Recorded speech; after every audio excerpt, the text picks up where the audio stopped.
Hey WBSE, Bill here. What's going on, WBSE? Chad with you today. Cheers. Cheers, everybody. Today we're going to talk about some Four Roses and Al Young. This was selected as the best whiskey of 2017 by the members of Whiskey, Bourbon, Scotch Enthusiast on Facebook. This is our first try of it, so we're really looking forward to it. And Four Roses has such a vast history in the bourbon community.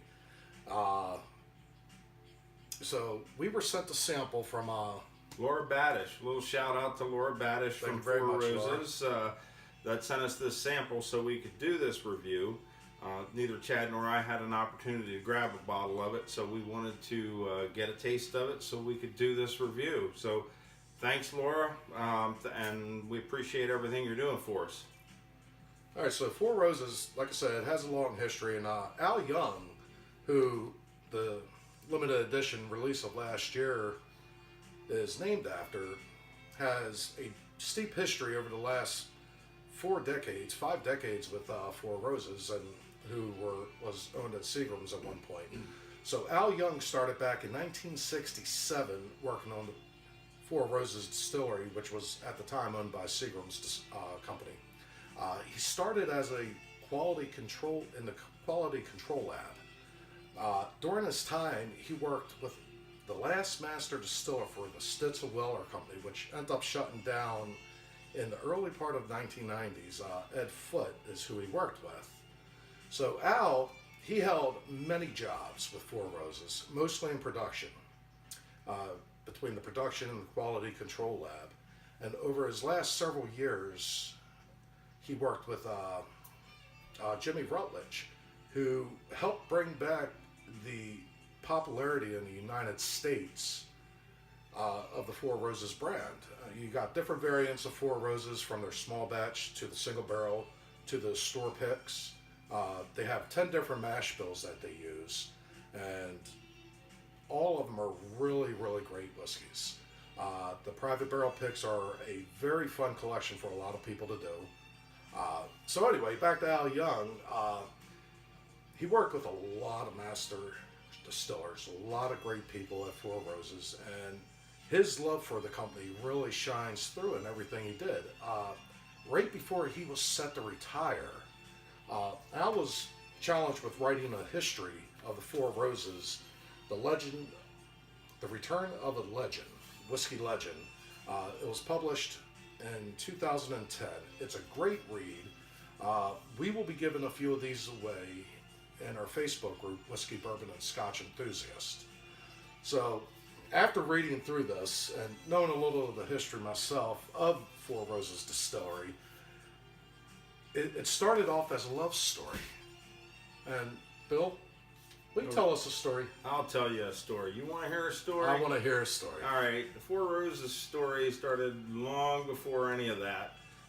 The legend has it that Paul Jones Jr., who originally started the distillery, proposed to his beloved Mary many, many times. Over the years, over at least 5 years, he traveled to Columbia, Kentucky, and every time he went there, he proposed to Mary again. Mary Peabody was her name, and every time she turned him down.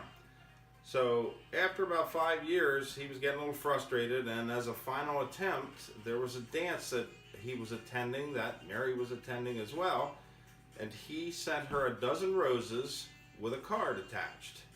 And the card said, "I will ask you for one final time to marry me.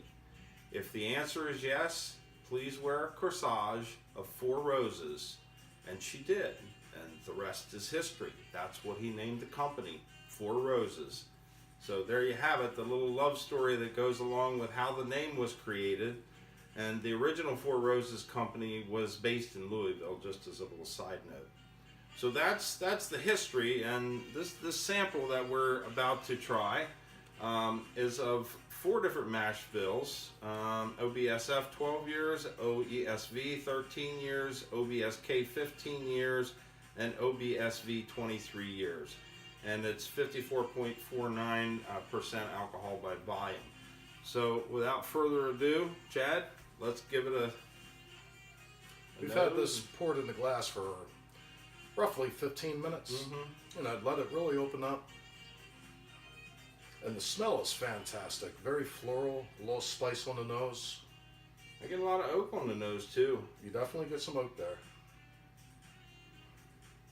So It is floral. Cheers, Cheers.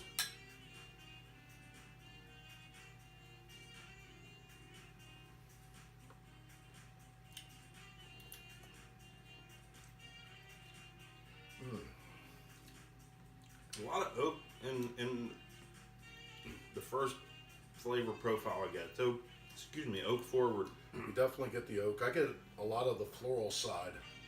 I get a little bit of like cherry blossom, Mm-hmm. a little bit of plum, a little bit of spice. Really just sits down mid palate. Yeah, the rye really pops. The rye pops towards the finish, and that's kind of very typical of a nice Four Roses, especially some of their single barrel picks. Little dried fruit, as you said. You mentioned fruit. I get some dried, not dried, leather and tobacco as well.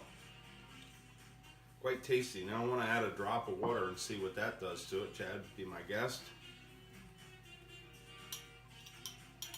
This is how we typically, Bill and I, when we do tastings, we like to take a drop of water after our first initial tasting to see if there's a change in the flavor profile, see if it mellows it out, see if it helps it out any.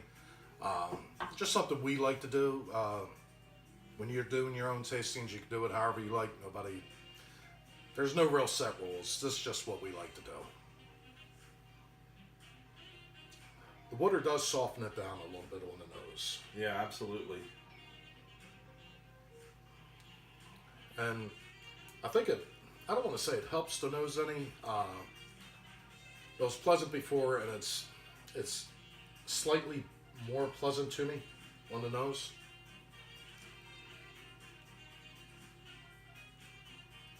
The finish is softer with a little drop of water. Right. A lot longer. It's a slight buildup on the finish there. Mm-hmm. That it was more robust without the water. It's slightly smooth and it has a nice buildup. I like it with a drop of water. Likewise. It mellows it out a little bit. I guess if you're a big rye fan and you like that peppery note, it does ease that up. And maybe you wouldn't like it that way, but I like it this way. So, on the Whiskey Enthusiast webpage, whiskeyenthusiast.com, and our group page on Facebook, Whiskey Bourbon Scotch Enthusiasts, we have a 1 to 100 scale rating. This whiskey, over different publications, was ranked really high. Most everybody picked it as Whiskey of the Year. And we posed a question to our well over 20,000 members on Whiskey Bourbon Scotch Enthusiasts, and it was overwhelmingly picked as the #1 whiskey. Mm-hmm. This is my first try of it, and I do see the hype behind all the social media. I would have to put it at a 91 for myself. I'm right there with you. It's a must buy if you see it. The secondary prices are through the roof with it. The standard retail is very, very approachable, very acceptable, and I'd pay that all day long. I'd probably even pay a little higher than standard retail, but this is an exceptional Kentucky bourbon. You guys at Four Roses did a great job with the Al Young. Cheers to you all. I'm still enjoying the finish of it. It's very long lasting. Very Cheers, long lasting. everybody. Cheers, Four Roses. Great job. Cheers, Chad. Cheers, Bill. Cheers, WBSC.